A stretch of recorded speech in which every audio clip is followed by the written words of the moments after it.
American retailer that has been sitting on the same corner of your town for decades quietly announced it was closing last month. No warning sign in the window weeks before. Just a note taped to the glass one morning and an empty parking lot by the end of the week.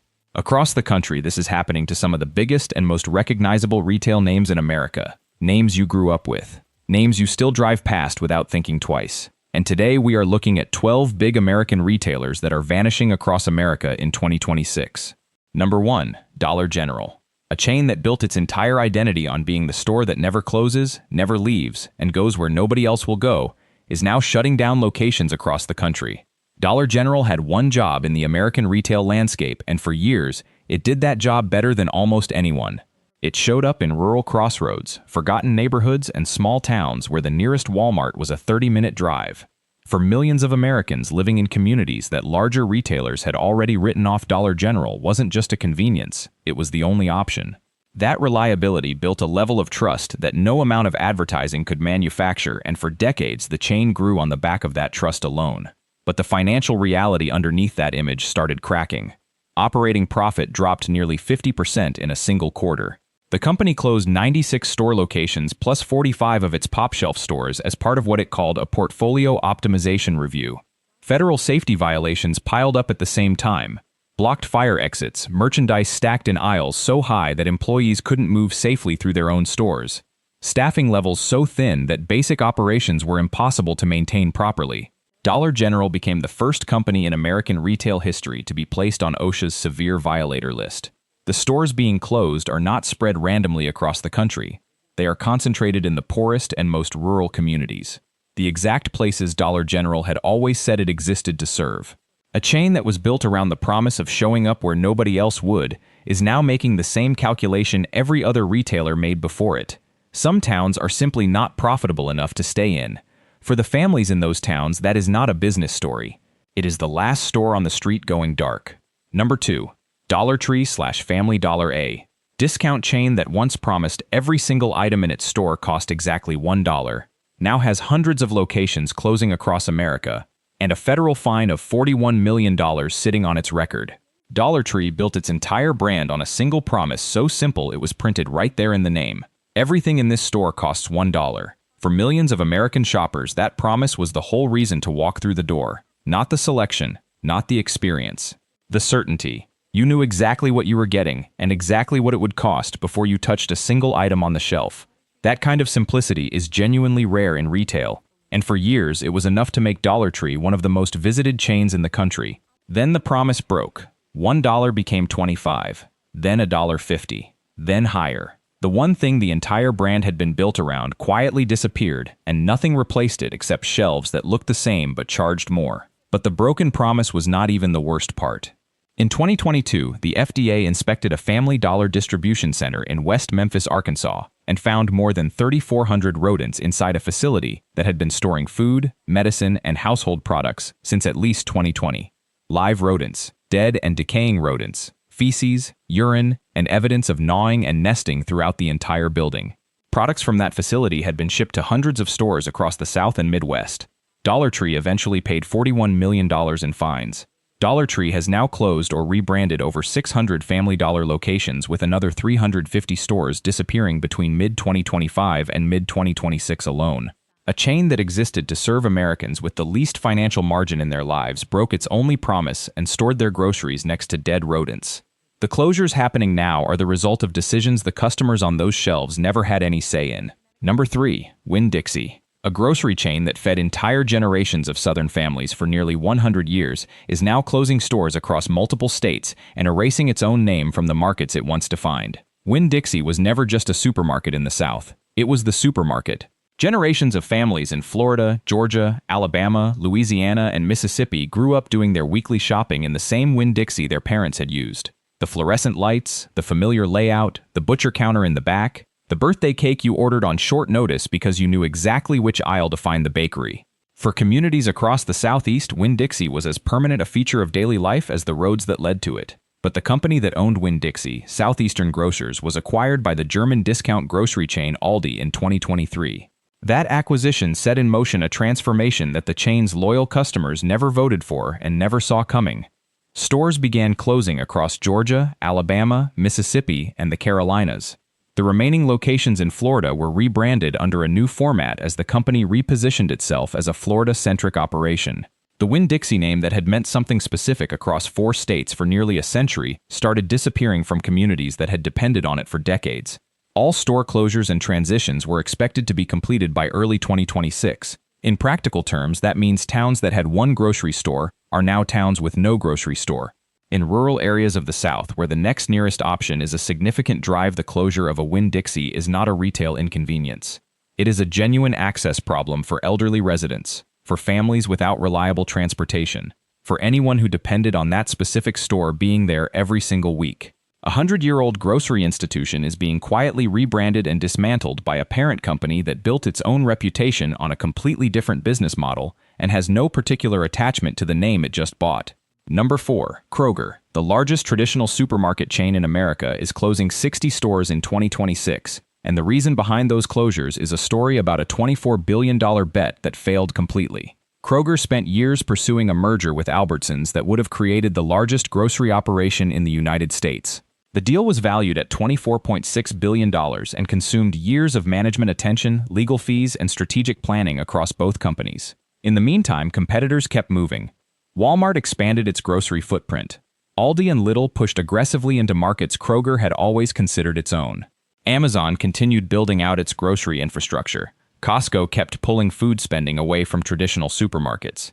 Then a federal judge blocked the merger entirely. Kroger was back where it started, except it had spent years and enormous resources on a deal that produced exactly nothing. The stores were the same. The margins were the same.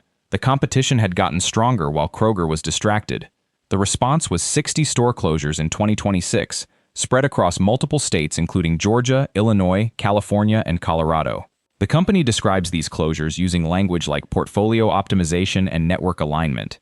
Language designed to make a disappearance sound like a deliberate strategy rather than the consequence of a failed plan. For the shoppers who have used the same Kroger for years, the language doesn't matter. The result is a note on the door and a drive to somewhere further away. For anyone who has watched the grocery cart that used to cost $70 creep toward $90 without anything in it changing, the store closures are part of the same story. A company manages its own financial pressure by cutting the locations that serve the customers with the least leverage to push back. The 60 stores closing in 2026 represent roughly 5% of Kroger's total footprint, a number that sounds small until the store being cut is the one your family has used every single week for 20 years. Number 5. Macy's, a department store chain that was once the anchor of nearly every major mall in America, is systematically closing locations, and the pattern of which stores it is choosing to cut reveals exactly who it has decided to leave behind. Macy's closed 50 stores in 2024. It closed 66 more in 2025. Another 14 are closing in the first half of 2026 as part of a broader plan to shut 150 total locations over 3 years. On paper, that looks like a company making difficult but necessary decisions in a challenging retail environment. Look at which stores are being closed, and the picture becomes significantly clearer. Macy's has identified approximately 350 go-forward locations. Those are the stores in wealthy zip codes, high-traffic shopping districts, and premium malls. Those stores receive investment, renovation, new brand partnerships, and updated interiors. Everything else is being cut. The stores being shut down are overwhelmingly in mid-tier malls and middle-class suburbs, the exact neighborhoods where Macy's was the anchor tenant for decades. The place families drove to for back-to-school shopping, holiday outfits, and the only decent department store within a reasonable distance. If your local Macy's has not had a remodel, fresh signage, or new brands added in several years, the decision about that store has already been made. It just has not been announced yet. When Macy's pulls out of a mid-tier mall, the mall rarely survives it. Foot traffic collapses. Other tenants stop renewing leases. The food court empties. Within a couple of years, the building that used to anchor the entire shopping district becomes a dead zone that sits empty for a decade.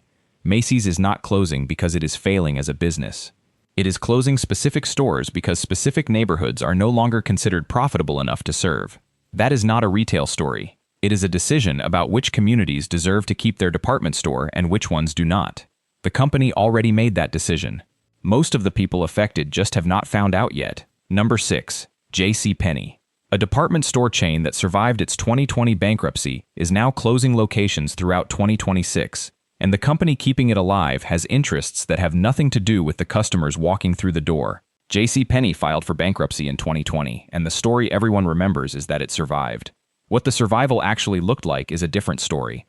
The company was purchased out of bankruptcy by Simon Property Group and Brookfield, the two largest mall landlords in the United States.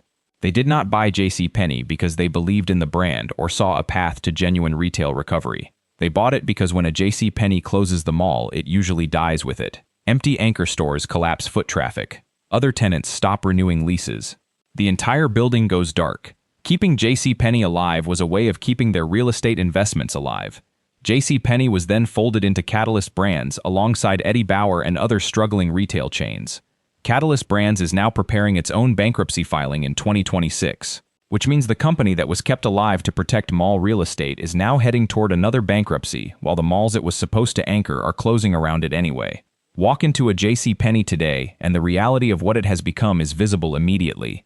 Sparse shelves, skeleton crews, entire departments that feel like they were stocked by someone who had already mentally moved on.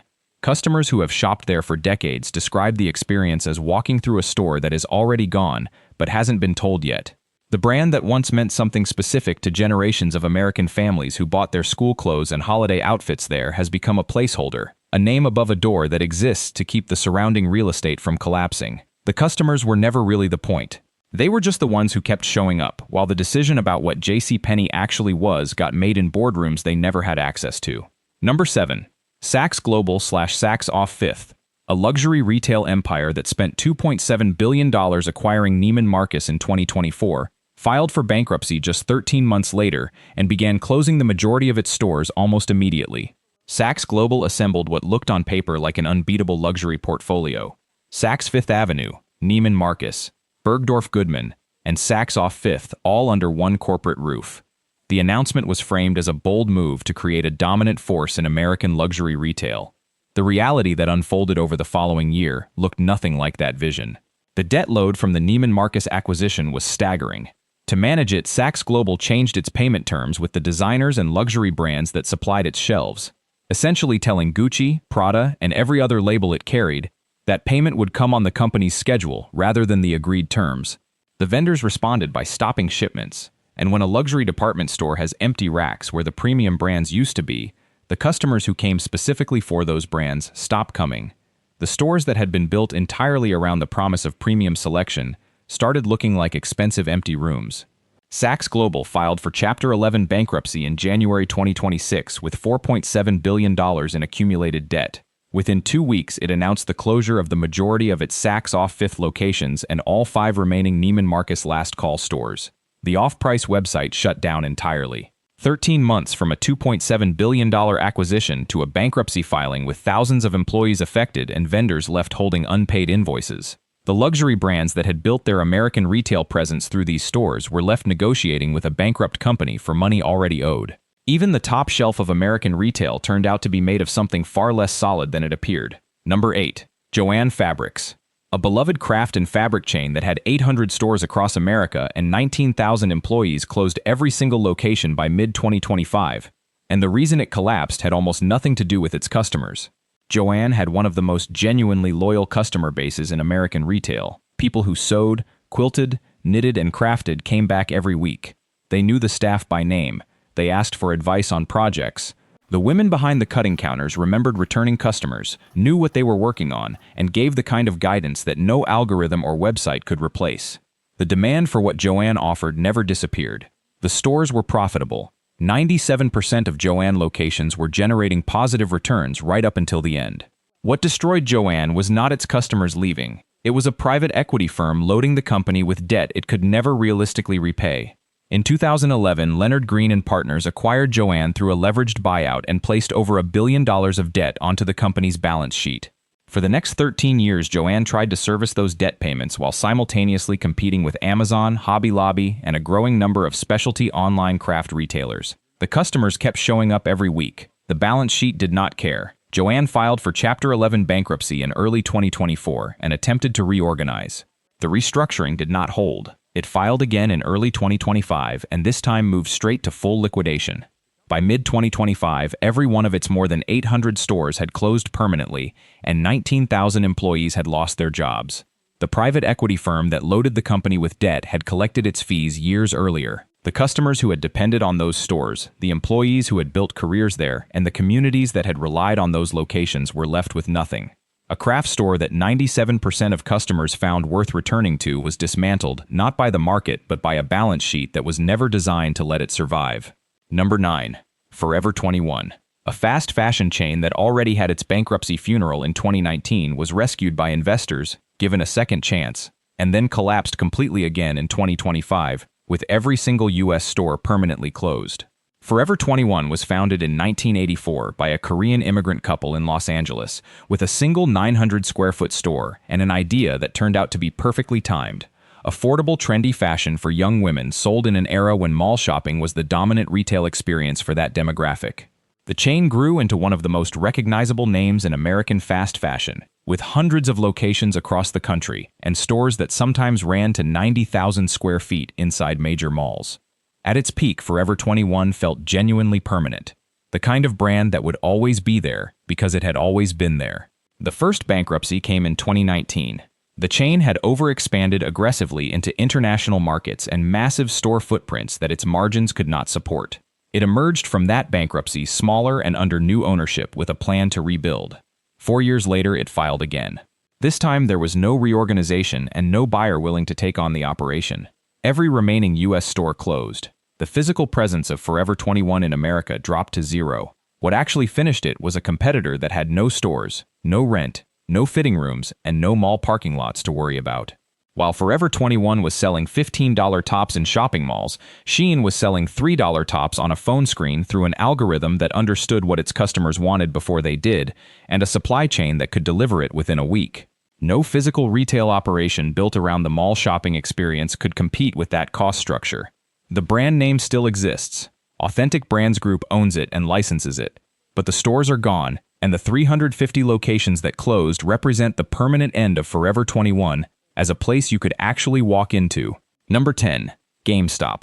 A video game retailer that once operated more than 5,000 stores across America closed over 470 locations in January 2026 alone, and the product it was built around is quietly becoming invisible.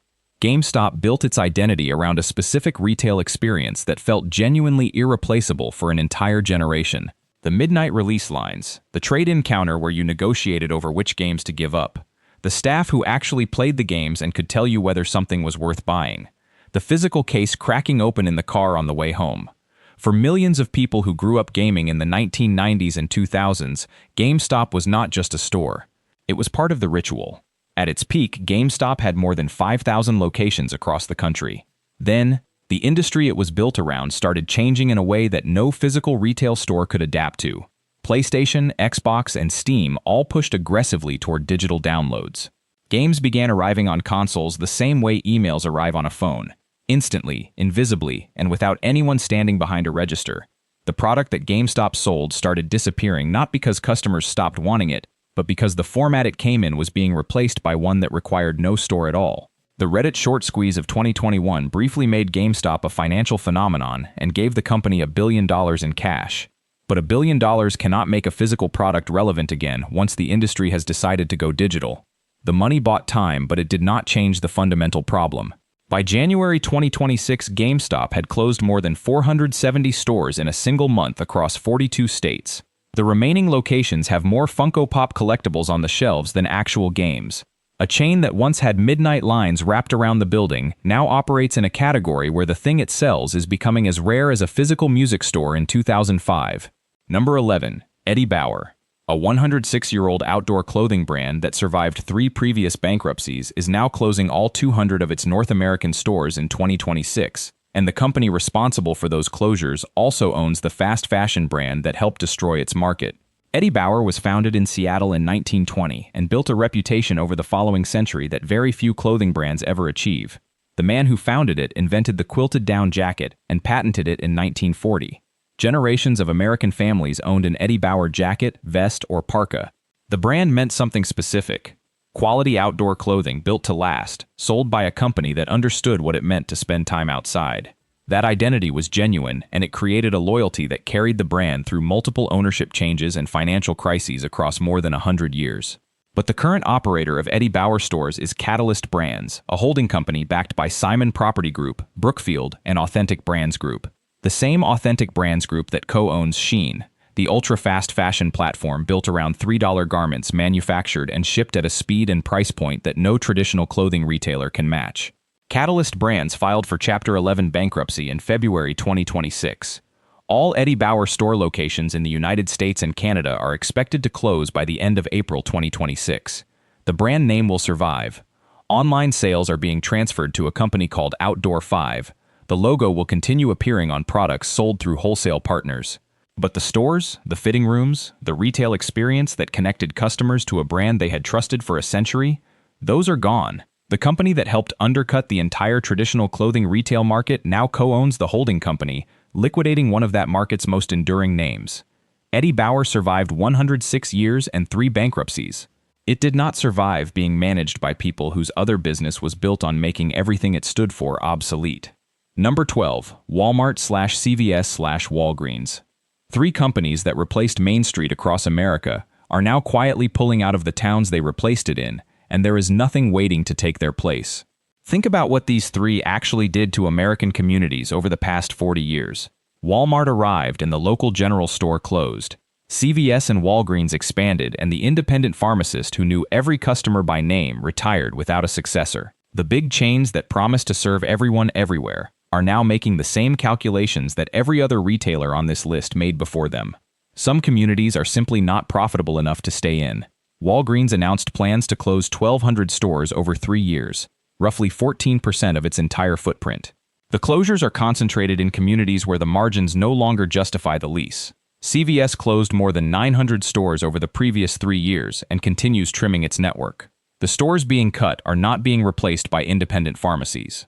They are simply disappearing, and the prescriptions those locations filled are being transferred to already overworked remaining locations. Pharmacists processing double the volume in the same hours with the same staff. Walmart is trimming quietly, with no press conferences and no dramatic announcements. Individual stores disappearing from markets where the numbers do not work under language designed to sound like strategy rather than retreat.